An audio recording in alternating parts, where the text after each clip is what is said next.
Yunita putri. Alex mengangguk. Gadis ini cantik. Jurus tangan kosongnya juga bagus. Erika menginjak kaki Alex di bawah meja. Alex tersenyum pahit. Namun, gadis ini tidak memiliki aura seperti kakak iparmu. Eddie berkata, Kak Alex, katakan saja kalau kamu menyukai kakak ipar. Kalau begini kan dia juga suka mendengarnya. Erika tersipu. Eddie, jangan dengarkan omong kosongnya. Penampil kedua adalah kecapi. Suara yang indah seakan menghipnotis para penonton. Ketika dia menyelesaikan penampilannya, penonton langsung memberikan tepuk tangan yang meriah. Si cantik yang berada di posisi ketiga adalah Yunita. Karena Yunita menaklukkan penonton dengan bakatnya yang luar biasa bulan lalu. Jadi ada banyak penggemarnya di tempat ini. Yunita menerima tepuk tangan meriah begitu dia muncul. Alex berkata, Eddie, pacarmu populer juga ya? Eddie berkata, Yunita memang sangat pandai. Terakhir kali dia hanya menjadi runner-up. Alasan utamanya adalah gadis lain yang berpartisipasi bermain curang dengan orang dalam. Oleh karena itu, dia mengalahkan Yunita. Tentu saja, aku lebih suka kalau Yunita tidak mau melakukan hal keji seperti itu. Klub Phoenix hanya menyewa dan menjual para juara. Mereka yang tidak memenangkan kejuaraan akan tetap tinggal di klub Phoenix. Klub Phoenix menyediakan akomodasi dan konsumsi gratis, dan juga menginvestasikan sejumlah uang dalam pelatihan untuk membangkitkan potensi mereka. Setelah mereka menjadi juara, mereka akan disewakan. Kontrak sewa semuanya sangat mahal. Alex bertanya dengan heran, berapa harga kontrak sewanya? Eddie berkata, jika kamu menyukai gadis ini, Klub Phoenix akan menandatangani kontrak denganmu setidaknya selama setengah tahun dengan harga sewa 1 miliar per bulan. Dengan kata lain, dalam 6 bulan, kamu hanya perlu membayar 6 miliar untuk bisa tidur dengan gadis ini, atau menjadikannya sekretaris pribadimu. Alex menghela nafas, harganya benar-benar tinggi. Wendy si bajingan ini cukup pandai berbisnis juga. Pada saat ini, Yunita sudah mulai tampil di atas panggung. Yang ingin dia tampilkan adalah game survival yang paling populer, berdarah, dan mengasyikkan. Sebuah tangki ikan besar dibawa ke atas panggung. Tangki ikan ini berlapis ganda, dan lapisan atas diisi dengan piranha tropis yang indah dan ganas. Yunita memutar tubuhnya dan melepaskan jubahnya. Dia yang hanya mengenakan pakaian renang mengejutkan para penonton dengan tubuh indahnya. Kedua asisten mengikat tangan dan kaki Yunita dengan 2 rantai dan memasukkannya ke dalam tangki kaca di bawah. Erika berseru kaget. Apa yang dia lakukan? Pembunuhan. Alex melambaikan tangannya, memberi isyarat agar dia tenang. Segera setelah itu, ada rantai besi lain yang mengikat Yunita di tangki ikan di bawah. Saat ini, hanya ada setengah tangki air di tangki ikan. Tetapi setelah 30 detik, semua piranha di tangki ikan atas akan masuk. Host wanita mengambil mikrofon dan berteriak, "Para hadirin sekalian, mari kita saksikan keajaiban dan melihat bagaimana Nona Yunita lolos dari keadaan ini. Namun, bahayanya juga besar. Jika Yunita tidak dapat melarikan diri tepat waktu, maka konsekuensinya tidak terbayangkan. Oke, hitung mundur dimulai." Melihat hitung mundur dimulai, suasana hati semua penonton di tempat kejadian menjadi tegang. Dia hanya punya waktu 30 detik untuk melarikan diri. Yunita mulai melepaskan diri dari rantai di dalam air. Jika dia tidak bisa melepaskan rantai di tangan dan kakinya pada waktu yang ditentukan, maka piranha di atas kepalanya akan masuk dan memakannya tanpa menyisakan tulang. Ini adalah pertama kalinya Erika melihat pertunjukan yang begitu mendebarkan. Dia merasa sangat gugup sampai mencengkeram tangan Alex dengan erat. Alex, terlalu berbahaya untuk bermain seperti ini. Dia tidak akan kenapa-napa, kan? Alex menghiburnya. Erika, pembawa acara baru saja mengatakan itu adalah pertunjukan sulap. Apanya yang bahaya? Jangan khawatir. Erika sedikit lega mendengarkan penjelasan Alex. Banyak penonton di tempat yang merasa tegang. Lagi pula, tidak ada yang ingin melihat wanita cantik seperti itu mati. 20 detik kemudian, semua rantai di tangan Nona Yunita terlepas. Tetapi rantai di kakinya tiba-tiba tidak bisa dilepaskan. Dia tampak sedikit panik. Dia membungkuk dan bergerak dengan putus asa. Erika berkata dengan takut, "Gawat." Waktu semakin dekat, sedangkan Yunita masih belum membuka kunci rantai. Dia sepertinya sudah menyerah. Dia memberi isyarat kepada asisten untuk mengambil tindakan darurat secepatnya. Kedua asisten itu juga ketakutan. Mereka segera mengambil alat darurat dan berencana menghancurkan tangki ikan untuk menyelamatkan Yunita. "Cepat selamatkan dia!" Para penonton berteriak keras. Erika berseru ketakutan. "Abis sudah." Dia menutup matanya karena takut. Dia tidak ingin melihat adegan berdarah itu. Hitung mundur berakhir. Seiring suara air, semua piranha di atasnya tumpah dan memasuki tangki tempat Yunita berada. Kemudian Yunita berteriak, diikuti oleh kekacauan di dalam air, dan seluruh tangki segera dipenuhi warna merah. Erika menutup matanya karena tidak berani melihat. "Alex, apakah dia sudah dimakan?" Alex tertawa. "Erika, Eddie masih ada. Jangan mengatakan hal-hal seperti itu." Eddie juga menghiburnya. "Kakak ipar, Yunita akan baik-baik saja." Ada keributan di antara hadirin. Sudah berakhir. Nona Yunita dimakan.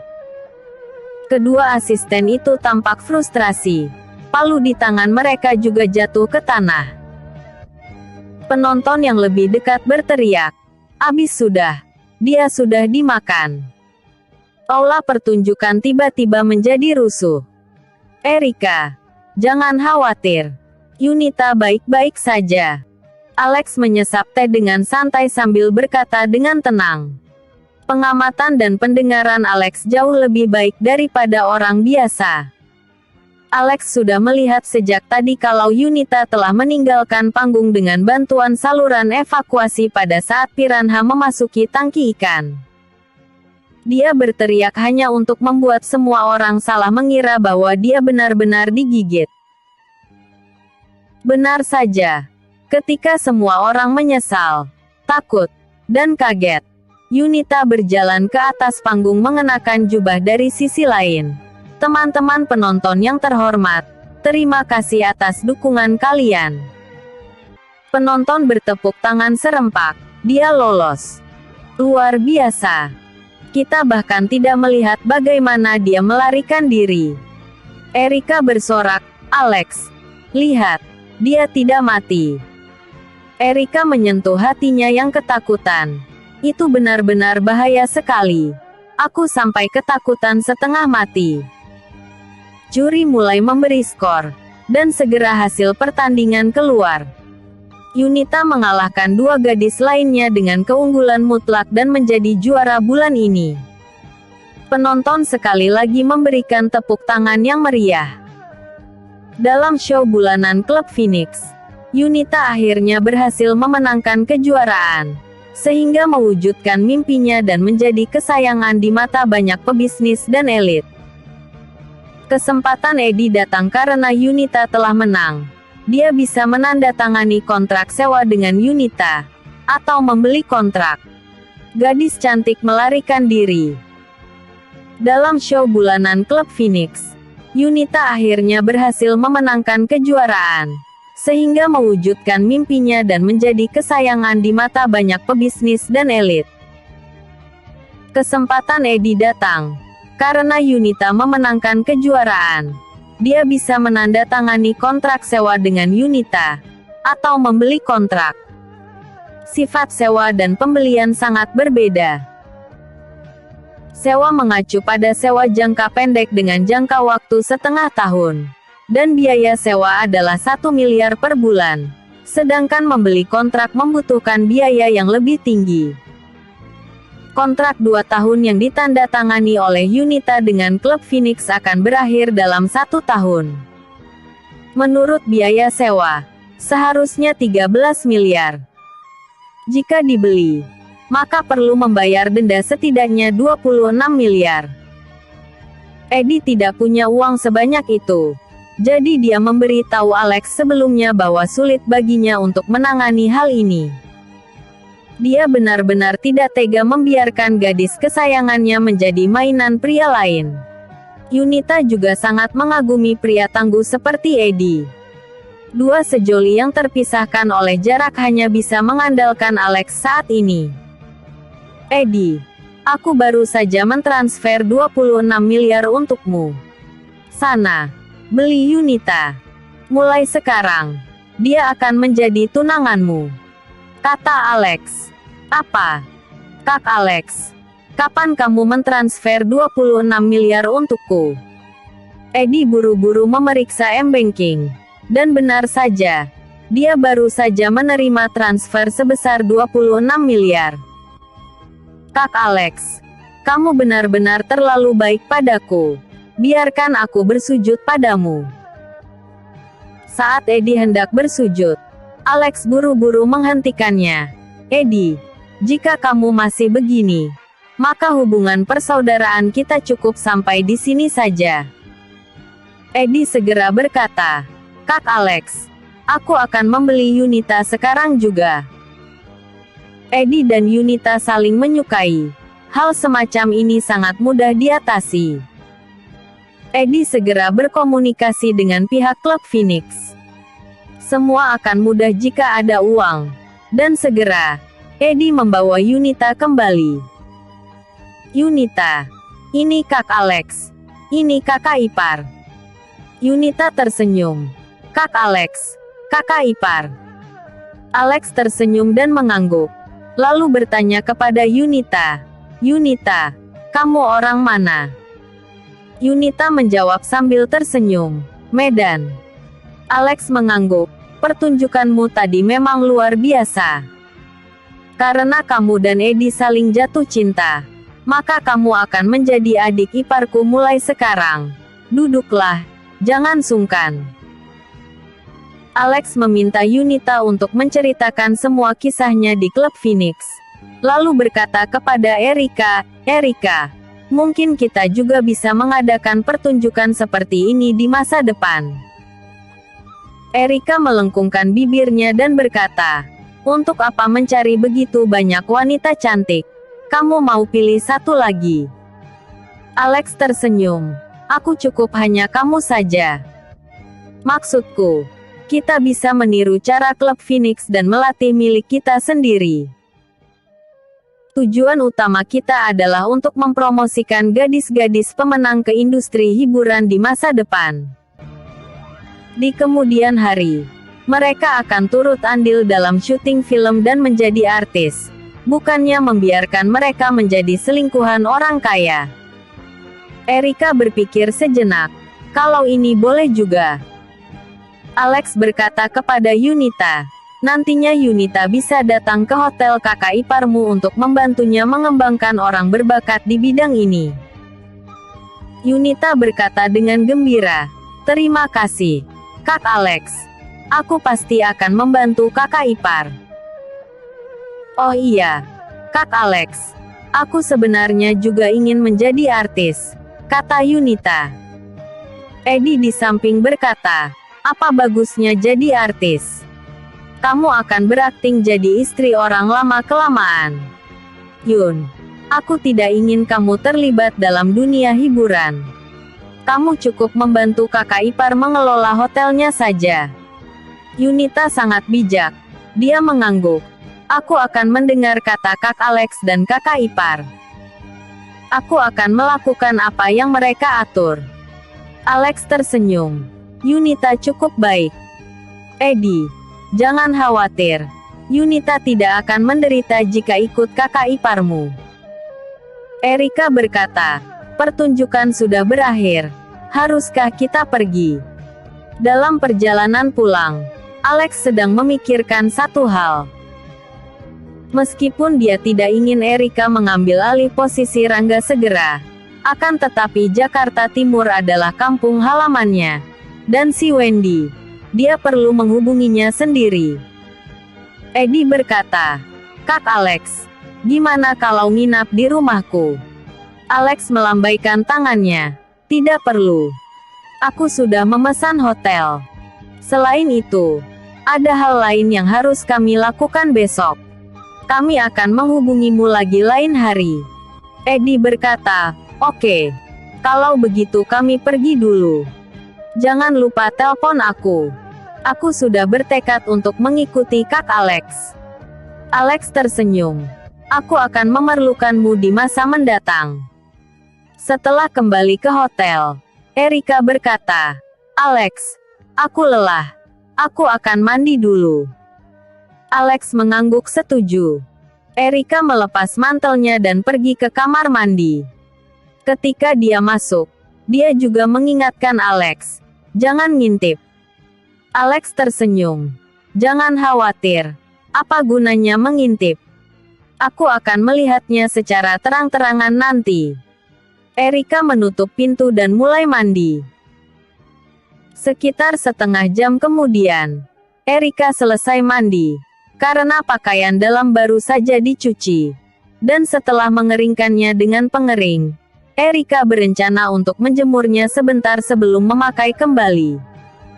Jadi, dia keluar dengan hanya berbalut handuk. Melihat istrinya yang hanya berbalut handuk tipis, kulit seputih salju dan lekuk tubuh yang menggoda di balik handuk. Alex menelan selaiva, Erika, kamu benar-benar cantik. Apa yang kamu lihat? Cepat mandi sana. Erika menjulingkan matanya menatap Alex. Alex bergegas ke kamar mandi untuk bersih-bersih. Kemudian dia berjalan keluar dan melihat Erika yang sedang membaca berita di ponselnya. Dia diam-diam menghampirinya, memeluk Erika, dan kemudian menurunkan Erika di kasur. Erika menggerutu. Dasar. Bisakah kita lakukan setelah pulang? Alex berkata, apa yang harus ditakuti? Kita ini pasangan sah. Erika, biarkan aku merasakannya lagi. Ya. Erika melepaskan diri dari Alex dan berkata sambil tersenyum, aku serius. Baru-baru ini, polisi sedang menindak perbuatan ilegal. Kita tidak membawa surat nikah. Jika tertangkap, bukankah kita cari masalah sendiri? Alex mendengus. Siapa yang berani menggangguku? Tentara bayaran iblis saja tidak berani, apalagi polisi. Setelah Alex selesai berbicara, dia tidak bisa menahan dirinya lagi. Dia melepaskan handuk Erika dan menekannya. Setelah selesai, keduanya berpelukan dan beristirahat bersama. Erika berkata, sayang, Wendy sudah beberapa kali mengundang kita untuk makan malam. Kamu tidak pernah menerimanya. Aku khawatir dia punya dendam dengan kita. Alex berkata, tenanglah, aku akan berbicara dengannya kali ini. Tiba-tiba terdengar suara langkah kaki yang berantakan di luar pintu, disertai perkataan, ini kamarnya. Alex merasa risih. Ada apa ini? Pintu dibuka, dan 3 petugas polisi masuk ke dalam. Yang berada di depan berteriak, jangan bergerak, polisi akan memeriksa ruangan. Telepon.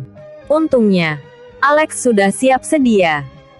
Saat polisi masuk, dia meraih selimut dan menutupi tubuh Erika. Sialan. Beneran ada polisi yang cari masalah. Apa mungkin disengaja? Polisi yang memimpin bertanya, apa hubungan kalian berdua? Erika terkejut dengan perubahan yang tiba-tiba. Dia gemetaran di balik selimut. Butuh waktu lama sebelum dia tersadar, dan bertanya dengan marah, "Atas dasar apa kalian para polisi boleh masuk tanpa mengetuk pintu?" Polisi berkata, "Kami sedang bertugas. Baru saja kami menerima laporan bahwa ada prostitusi ilegal di ruangan ini." "Apa hubungan kalian?" Alex berkata dengan dingin. "Kami suami istri." Polisi juga berkata dengan dingin, "Tolong perlihatkan surat nikah kalian." Alex berkata, "Tidak bawa." Polisi mencibir, "Tidak bawa berarti tidak ada. Pakai dulu pakaian kalian dan kembali ke kantor polisi bersama kami." Erika berkata dengan cemas, "Atas dasar apa? Kenapa kalian menangkap kami?" Polisi berkata, "Jangan banyak omong kosong. Cepat ikut kami kembali untuk penyelidikan." Alex berkata dengan marah, "Bisakah kalian menegakkan hukum dengan cara yang beradab dan tidak mengeluarkan kata kasar?" Polisi berkata, "Kami sudah sangat sopan kepada kalian sekarang. Jika itu orang lain, kami sudah menarik mereka dari tempat tidur sejak tadi dan mengambil foto untuk bukti terlebih dulu. Coba saja kalau berani," kata Erika dengan marah. Para polisi menjadi kesal dengan perkataan Erika. "Kamu meremehkanku. Aku akan mengambil fotomu sekarang." Polisi itu datang dan menarik selimut Erika. Erika berseru karena tubuhnya sudah hampir terlihat. Alex meledak. "Sialan. Apa kalian ini tidak keterlaluan? Hah? Masuk tanpa mengetuk pintu saja sudah sangat tidak sopan. Dan kalian masih bertindak kasar begini. Sana pergi." Alex mengangkat tangannya. Tangan Alex yang nyaris tidak menyentuh polisi, malah membuat tubuh polisi itu terlempar, lalu jatuh dengan keras ke tanah. Polisi itu menahan rasa sakit dan bangkit, memarahi Alex sambil menunjuknya. "Bocah sialan. Kamu berani menyerang polisi." Alex berteriak dengan marah. "Itu karena kamu tidak mengerti penegakan hukum yang beradab itu seperti apa. Aku tidak akan menyerang lebih dari itu jika bukan karena inspektur kalian. Atau aku akan membunuhmu. Sial. Kamu berani melawan polisi. Kamu ini sedang menyerang polisi. Tahu tidak? Hah?" Alex mendengus. "Di mataku, kamu bahkan lebih kecil dari semut." Dua polisi di belakang maju untuk membantu karena melihat kapten mereka berkelahi dengan pihak lain. Keduanya masing-masing memegangi satu lengan Alex. Alex membanting kedua polisi itu ke dinding. Topi di kepala mereka juga jatuh, dan sebuah benjolan besar menonjol di dahinya. Kedua polisi itu bangun dengan susah payah setelah beberapa waktu. "Kapten, anak ini menyerang polisi. Gimana ini?" Kapten polisi menjadi muram. "Hei bocah, kamu dalam masalah besar hari ini. Kuberitahu ya, tindakanmu ini akan mendapatkan hukuman berat." Erika juga cemas saat melihat Alex memukul polisi hingga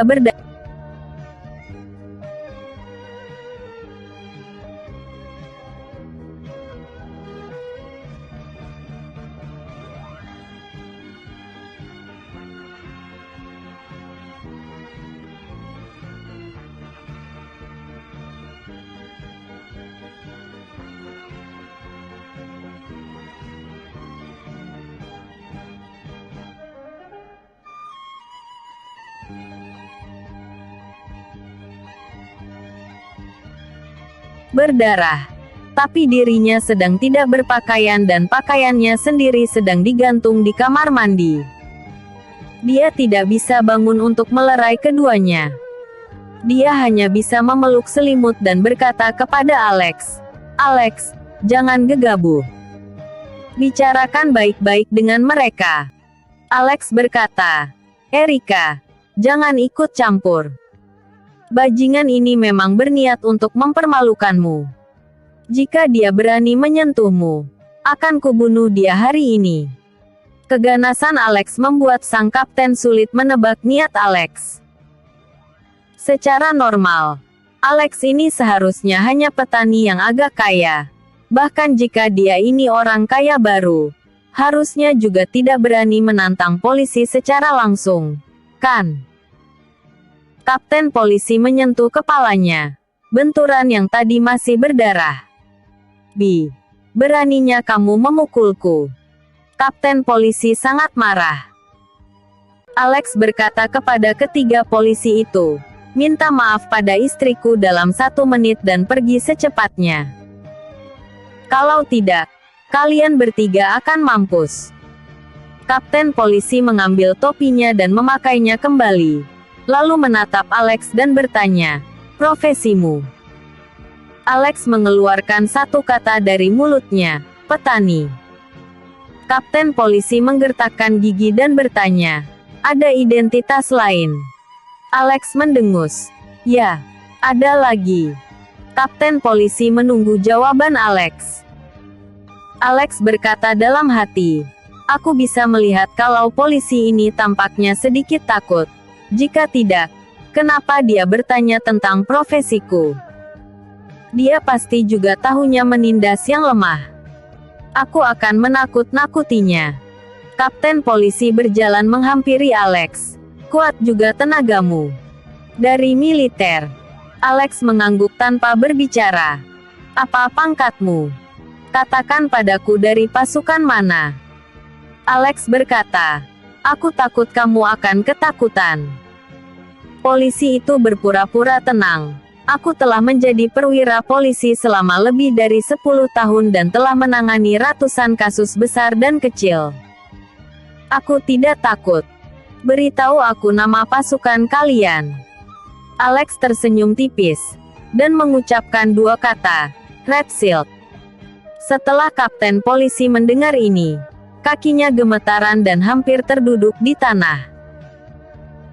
Sebagai seorang perwira polisi senior yang telah mengabdi sebagai polisi selama lebih dari 10 tahun, bagaimana mungkin dia tidak mengetahui reputasi Red Shield? Itu adalah pasukan khusus yang mengumpulkan agen terbaik di Indonesia. Pasukan elit ini berada langsung di bawah pimpinan Angkatan Militer Pusat. Bahkan rekrutan tentara baru yang pergi untuk melaksanakan tugas juga sangat hebat. Bahkan Kepala Polisi Jakarta Timur juga harus menyapa para tentara khusus Red Shield saat bertemu. Sial, apa aku benar-benar dalam masalah?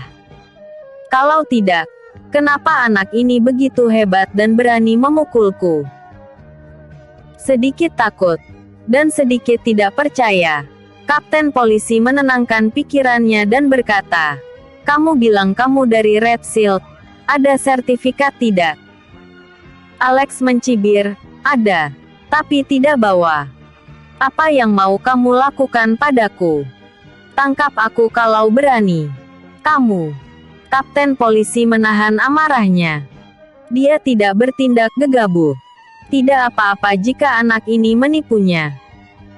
Tapi jika apa yang dia katakan itu benar, jika dia benar-benar menangkapnya, maka dia tidak akan bisa menanggung konsekuensinya. Begini saja, tidak apa-apa jika kamu tidak membawa tanda pengenal. Kamu bisa meminta kolegamu untuk menelepon ke kantor kami untuk membuktikan bahwa seseorang dari Red Shield benar-benar ada di sini untuk melakukan tugas. Jika tidak, kami juga tidak bisa melaporkannya kepada pimpinan. Alex mengangguk. Tidak masalah. Kalian bertiga tunggu di sini. Aku akan menelepon.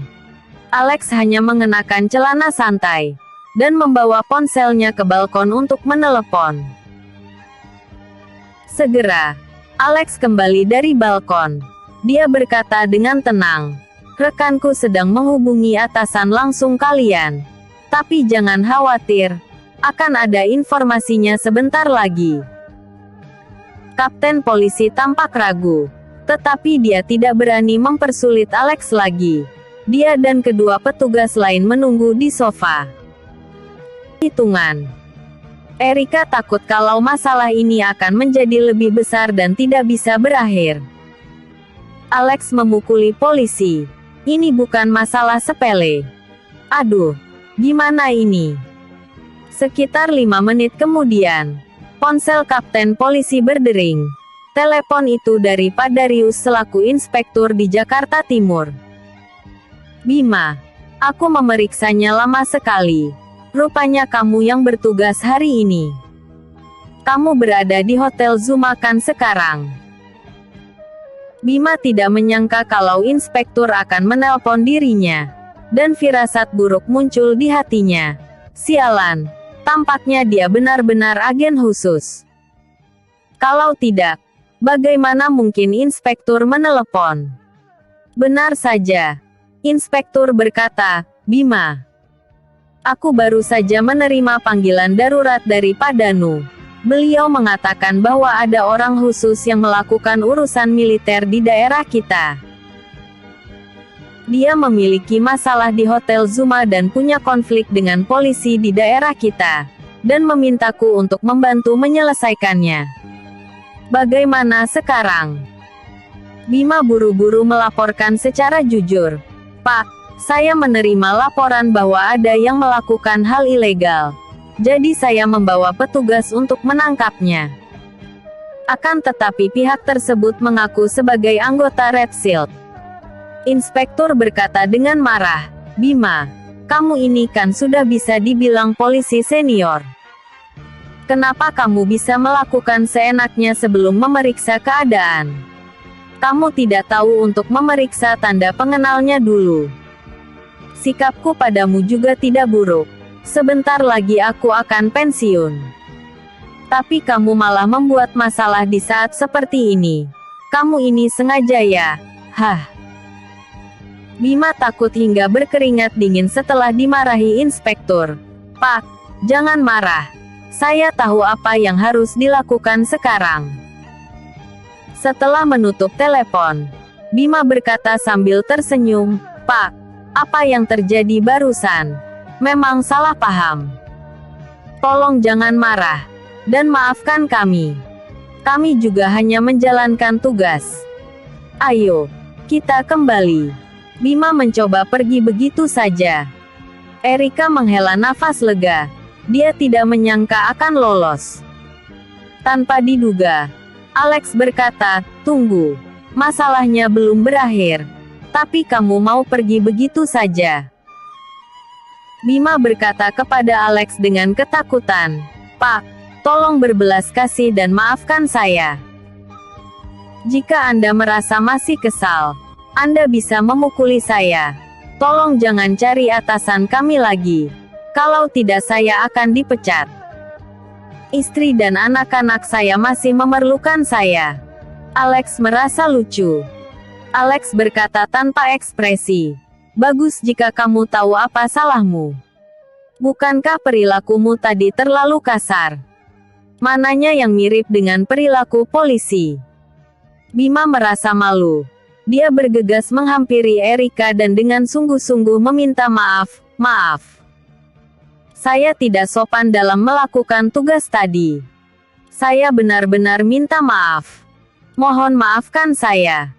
Saya pasti akan memperhatikan perilaku saya kelak, kata Bima. Setelah itu, dia membungkuk pada Erika. Erika sedikit tidak enak hati. Dia menatap dahi Bima yang berdarah sembari berkata, lupakan saja. Lain kali diperhatikan lagi. Bima mengucapkan terima kasih dan hendak pergi. Tapi Alex memanggilnya lagi. Jangan pergi dulu. Aku belum selesai. Bima berhenti dengan kaget. Pak, ada apa lagi? Alex berkata, aku bertanya-tanya. Kenapa kamu tidak memeriksa tempat lain dan malah ke tempatku? Ini jelas bukan suatu kebetulan, kan? Bima berkata terus terang. Maaf, Pak. Kami awalnya menerima laporan bahwa ada kupu-kupu malam di sini. Makanya saya membawa petugas ke sini. Alex bertanya dengan marah. Laporan? Siapa itu?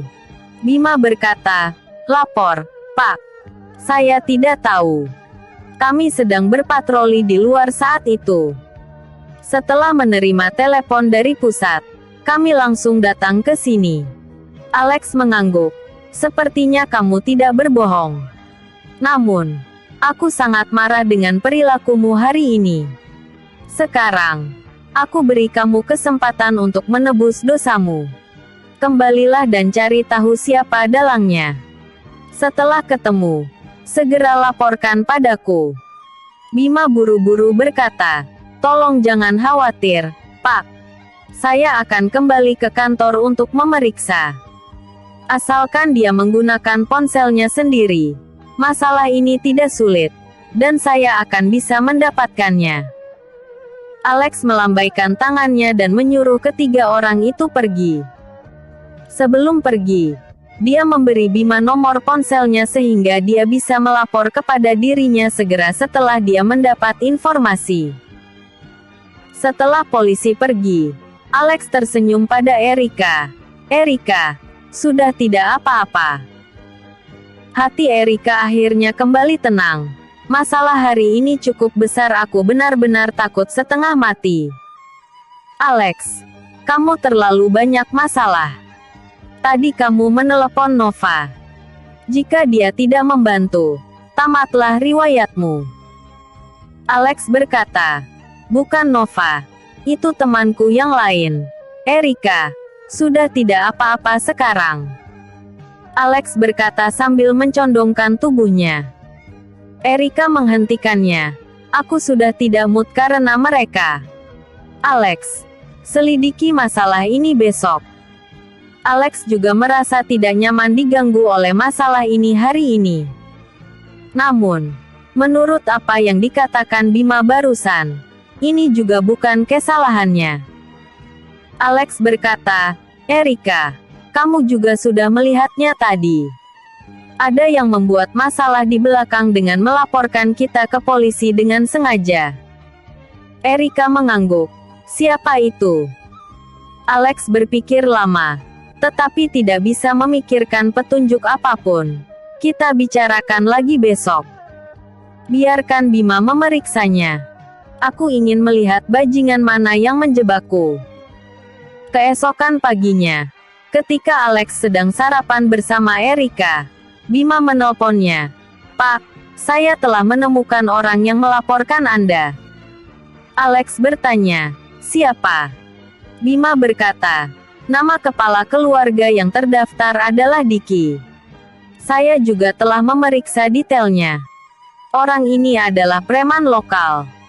Apakah Anda punya masalah dengannya? Alex tiba-tiba tersadar. Sudah kuduga. Pasti ada yang membalas dendam. Ternyata bajingan ini. Terima kasih banyak untuk masalah ini, Bima. Bisakah kamu membantuku periksa di mana orang ini sekarang? Bima berkata, oke. Saya akan membantu Anda mencari tahu segera. Begitu ada berita, saya akan segera memberitahu Anda. Setelah sarapan, Alex membawa Erika ke SMP nomor 1 Jakarta Timur. Dia telah menghubungi kepala sekolah dan para pemimpin dinas pendidikan sebelumnya. Erika ingin menyumbangkan dana untuk SMP No. 1 agar sekolah dapat merenovasi gedung dan asrama. Erika bertanya kepada Alex, Alex, jangan perbesar masalah tadi malam lagi, oke? Alex tersenyum. Oke, aku tahu apa yang harus dilakukan. Kemudian, Alex memanggil Eddie. Ayo, kita cari Diki. Eddie sangat gembira. Dia tidak menyangka Alex akan mencarinya secepat ini. Kak, jangan khawatir. Kamu tidak perlu turun tangan. Aku sendiri yang akan menghajarnya. Kamu mau nyawanya atau kakinya? Episode sebelumnya. Telepon. Episode berikutnya. Menghajar Diki.